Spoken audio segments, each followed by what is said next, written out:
బాగుంటారా? ఇక వర్షంలో ఏం బాగుంటారని చెప్పేసి తిరిగి చెప్తున్నారా? ఇక ఇట్లాగే 2-3 రోజులు ఉంటాయంట వర్షాలు. ఇంకా ఆడైడ జల్లు జల్లగానే ఉంది, కానీ ఒక్కొక్క చోట అయితే దుమ్ము దులిపింది. ఇంకో మాట, కరోనా కేసులు రోజు రోజు కొంచెం పెరుగుతూ వస్తుంది. కాబట్టి మర్చిపోయిన జాగ్రత్తలన్నీ మళ్ళీ చూసుకోండి. ఒక మాస్కు, దాంతోపాటు ఒక శానిటైజరు చేతిలో పెట్టుకోండి. మన మంచికి అంతా. సరే, ఈ ముచ్చట్లన్నీ చెప్పుకునే ముందు మన ముచ్చట్లు స్టార్ట్ చేసేద్దాం. చాట్ పాట్ ముచ్చట్లు.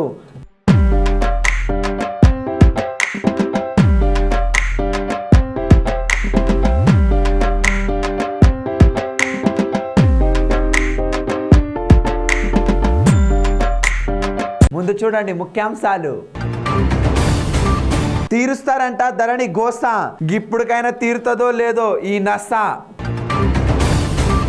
హైదరాబాద్ కేర్ ఆఫ్ అంట, హత్యలు అత్యాచారాలు గివేనంట.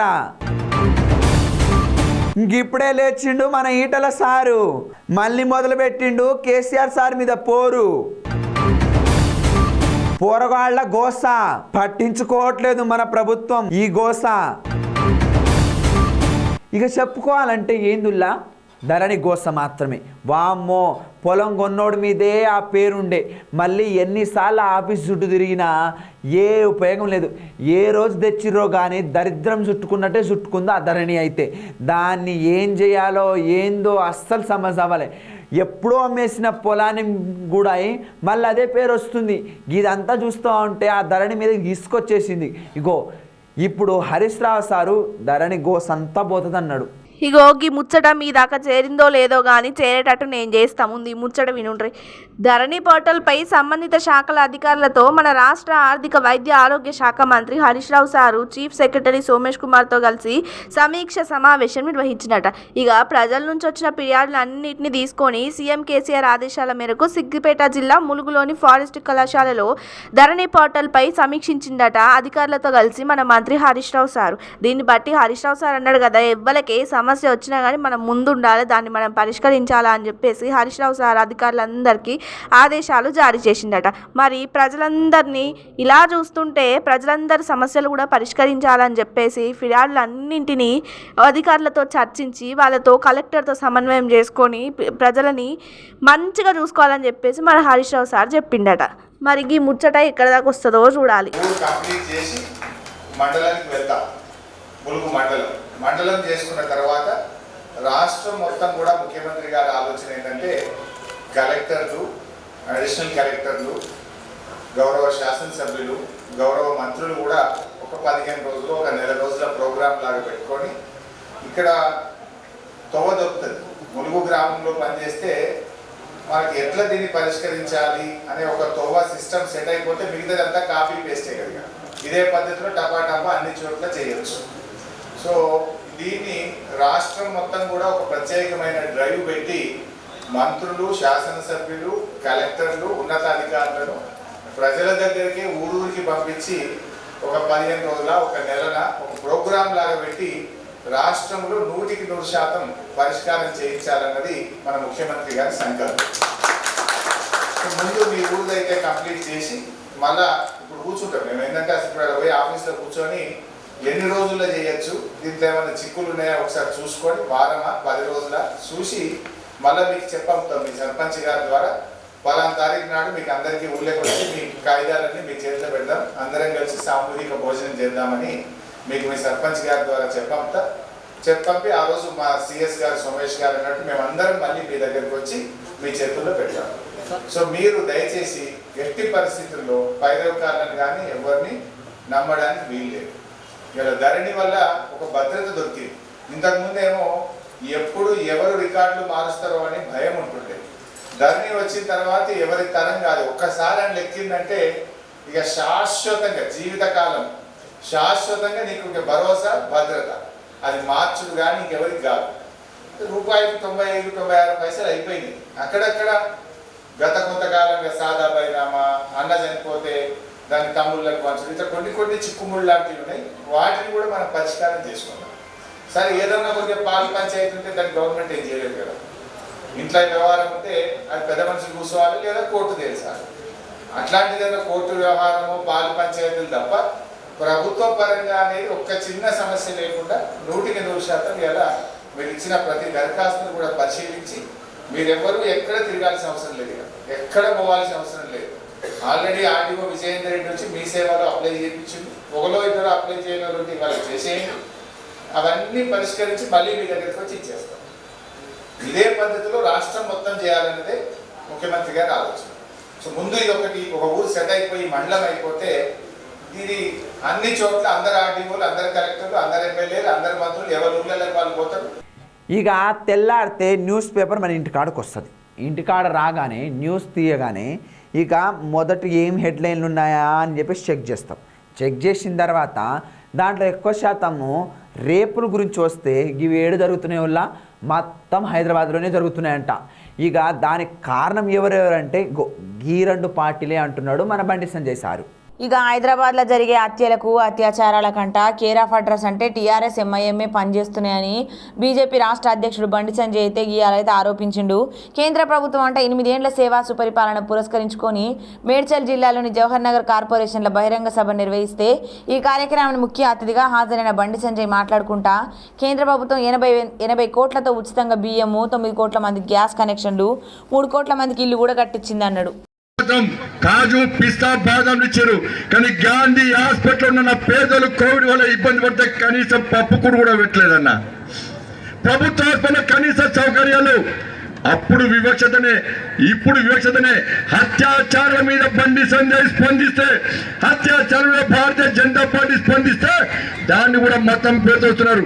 ఒక్కసారి తెలంగాణ సమాజం ఆలోచించాలి. ఈ తెలంగాణ రాష్ట్రంలో హిందువుల గురించి, హిందూ సమాజం గురించి ఈ రోజు భారతీయ జనతా పార్టీ స్పందించకుంటే, హిందూ సమాజానికి భారతీయ జనతా పార్టీ అండగా ఉండకుంటే ఈ తెలంగాణ రాష్ట్రంలో హిందువుల పరిస్థితి ఒక్కసారి హిందూ సమాజం గుండె మీద చేసుకొని ఆలోచించండి. మేము స్పందిస్తున్నాం కనుకనే ఈ రోజు హిందూ సమాజం ఈ మాత్రంలో బతుకు దొరుకుతాయి భయంగా వాతావరణంలో ఇలా జీవనం కొనసాగుతున్న విషయాన్ని ఒక్కసారి గుర్తుంచుకోవాల్సిన అవసరం ఉంది. 15 నిమిషాలు సమయం ఇస్తే హిందువులు నగ్గి చెప్తున్న మురుకులకు ఈ తెలంగాణ రాష్ట్ర ప్రభుత్వం కాపాడే ప్రయత్నం చేస్తున్నది. హిందువులు తల్లిగా భావించే గోమాతను వర్ణించే ఈ లుచ్చన్న కొడుకులకు ఈ ప్రభుత్వం దాసోహమైంది. భాగ్యలక్ష్మి అమ్మవారిని కించపరిచే మూర్ఖులకు ఈ తెలంగాణ రాష్ట్ర ప్రభుత్వం దాసోహమైంది. నా తల్లిని, నా దేవులను, నా పండుగలను, నా సమాజాన్ని కించపరిచేటువంటి ఎంఏకి ఈ రాష్ట్ర ముఖ్యమంత్రి దాసోహమైన. ఇటువంటి పరిస్థితుల్లో హిందూ సమాజానికి అండగా చెప్పి భారతీయ జనతా పార్టీ ఏంది ఈటల సార్ ఇప్పుడే లేచినట్టున్నాడే, ఏంది ఇట్లా అంటున్నాడు పోరగాడు అంటున్నాడా? ఇన్ని రోజులు పార్టీలో ఉన్నప్పుడు మాత్రం ఎలాంటి సమస్యలు కనబడరాలే మన ఈటల సార్కి. పార్టీ నుంచి బయటికి రాగానే టీఆర్ఎస్ కండవని వదిలేసి బీజేపీ కండవ వేసుకున్నప్పటి నుండి టీఆర్ఎస్ సమస్యలన్నీ గుర్తుకొస్తున్నాయంట. టీఆర్ఎస్ చేస్తున్న అన్యాయాలు, టీఆర్ఎస్ చేస్తున్న ప్రతి ఒక్కటి ఇప్పుడే కానొస్తున్నాయంట మన ఈటల సార్కి. మరి గిన్ని రోజులు ఎందుకు కాని రాలేదో ఏమో కానీ ఇగో కేసీఆర్ సార్ మీద మాత్రం ఇట్లా మండిపడ్డాడు. ఇక కొట్లాడి తెచ్చుకున్న తెలంగాణలో ఏమొచ్చిందమ్మా అంటే మొత్తం అప్పులపాలే చేసిండు సీఎం కేసీఆర్ ఈటెల రాజేందర్ అయితే నిప్పులు పోసిండు. ఇవాళ ఎన్నికలప్పుడే కేసీఆర్ ఫామ్ హౌస్ నుంచి బయటకు వస్తాడు కానీ అప్పటిదాకా ఈ మోసకారి మాటలు చెప్తూనే ఉంటాడు. ఈ మాటలు చెప్పే ఓట్లు రాబట్టుకుంటాడు కానీ ఇంక అప్పటిదాకా బయటికే రాడు. ఎన్నికలు ఎప్పుడు వచ్చినా కూడా కేసీఆర్ని ఓడిస్తానికే తెలంగాణ ప్రజలు ఎదురు చూస్తున్నారని చెప్పి ఇక ఇంతగానో పోరాటం చేసి తెచ్చుకున్న తెలంగాణను మొత్తం అప్పులపాలు చేసిండని చెప్పి ఇవాళ దుయ్యబట్టిండు ఈటెల రాజేందర్ సారు. అన్ని వర్గాల ప్రజల్ని మోసం చేసిండంట. గిరిజనులకు అందరికీ 3 ఎకరాలు ఇస్తానని చెప్పిన భూమిని ఏమైందనంటే ఇవాళ టీఆర్ఎస్ వాళ్ళే వచ్చి గిరిజనుల కాడ భూమి మొత్తం లాక్కుంటున్నారని చెప్పి సోమవారం హుజురాబాద్లో జరిగిన బీజేపీ ప్రజా సంక్షేమ పాలన సదస్సులో ఆయన మాట్లాడుకుంటా ఇదంతా చెప్పిండుల్లా. సంవత్సరాల నరేంద్ర మోడీ గారి పాలనలో ఎక్కడ స్కాములు కానీ, దోపిడీ కానీ, అక్రమాలకు కానీ తావు లేకుండా ఒక నీతివంతమైన పరిపాలన అందించడంలో సఫలమైనటువంటి మానవుడు నరేంద్ర మోడీ గారు. రెండవది, ఇంత కరోనా కష్టకాలం ప్రపంచమంతా కూడా అతలాకుతలం అవుతున్నప్పటికీ 130 కోట్ల జనాభా గల ఈ దేశంలో ప్రజానీకానికి ఒక భద్రత ఇచ్చి, భరోసా ఇచ్చి కాపాడమే కాకుండా వ్యాక్సిన్ అందించి ప్రజలకు ఒక విశ్వాసం కలిగించిన నాయకుడు కూడా నరేంద్ర మోడీ గారు. ఇవాళ సంవత్సరాల కాలంలో పేదలకు అన్నం లేకుండా ఉండదు సంపూర్ణంగా దీనికి అధికారాన్ని ఇచ్చింది. కానీ జీతాలు ఇవ్వలేని పరిస్థితి వచ్చింది. మధ్యాహ్న భోజనం వండే వాళ్లకు డబ్బులు పే చేయని పరిస్థితి వచ్చింది. ఒక్క మాట చెప్పాలంటే కూరగాయలు అమ్ముకునే ఇంట్లో ఒక అమ్మాయి పుట్టినా అబ్బాయి పుట్టినా 1,25,000 అప్పుతో పుట్టే దౌర్భాగ్య పరిస్థితికి వచ్చింది. 74 కోట్ల అప్పుతో మొదలైన తెలంగాణ రాష్ట్రం ఈయన గారి ఏలుబడిలో 8 సంవత్సరాల్లో 5 లక్షల కోట్లకి ఇలా అప్పుకు చేరుకున్నాం మనం. అంటే ఒక్కొక్క మనిషి మీద తెలంగాణలో ఉన్న ప్రతి వ్యక్తి మీద 1,25,000 డబ్బులు అప్పుతో ఇలా కొనసాగుతూ ఉంది. పరిపాలన చేసే శక్తి లేదు. రోజుకొక మానభంగం. విశ్వనగరం లాంటి హైదరాబాద్ నగరంలో కూడా చిన్నారుల మీద ఎట్లా లైంగిక దాడులు జరుగుతామని చూస్తూ ఉన్నాం. కాబట్టి ఇవాళ వడ్ల కొనుగోళ్లలో ఇలా రైతాంగానికి ఇలా పాస్ పుస్తకాల్లో రైతాంగానికి కళ్ళ మట్టి కొట్టింది. ఏ వర్గం ప్రజలు కూడా తృప్తిగా లేరు. ఈ ప్రజలు పాలించేటువంటి శక్తి లేక మళ్ళీ రాజీనామా చేసి ముందస్తు ఎన్నికలకు పోతున్నట్టుగా మాకు కనబడతా ఉంది. ఎప్పుడు జరిగినా 2023 జరిగినా ఎప్పుడు ఎన్నికలు జరిగినా ఈ గడ్డ మీద ఓడిపోయిన నాయకుడు కేసీఆర్ గారు మాత్రమే. గతంలో తన పేరు మీదనే గెలిచిందని చెప్పుకుంటాడు. ఇలా తన పేరుతోటే ఇలా ఇక్కడ ఓడిపోతుంది. తెలంగాణ కాంగ్రెస్ ఒక డిక్లరేషన్ ఇచ్చింది. ఇక నిన్నే చెప్పిన ఆ బాసర గోల ఇంకా ITI పిల్లల బాధ ఈ రెండు చెప్పినా ఎవ్వరికి మాత్రం కనికి రాలే. ఇగో గిట్లా సపోర్ట్ చేయడానికి పోతే గిట్లా జొర్రుమని లాక్కొచ్చిర్రు పోలీసులు అన్నారు. ఇక అన్నాడు పోరగాళ్ళు అక్కడ ఆకలికి చస్తుంటే గిట్లా లాక్కొని రావడమే ఏందో విచిత్రంగా ఉంది.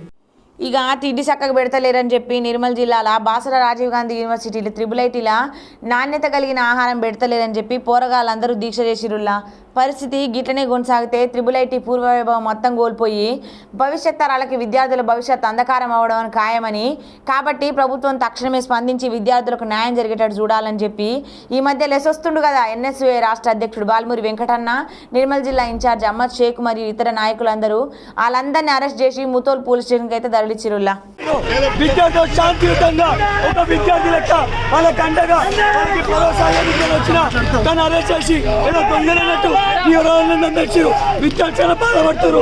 పొద్దుకే తినలే పాపము వాళ్ళ కోసం 5 సంవత్సరాల పరిష్కరించిన ప్రభుత్వం ఆలోచిస్తలేదు. ఎవరు పట్టించుకోలేరు. అరే అన్ని ముచ్చట్లు చెప్పేసినా అనుకున్నానుగా. ఇగో ఈ అమ్మాయి గురించి చెప్పడం మాత్రం మర్చిపోయినా. ఇగో ఆ ముచ్చట ఏంటో మీరే చూడండి.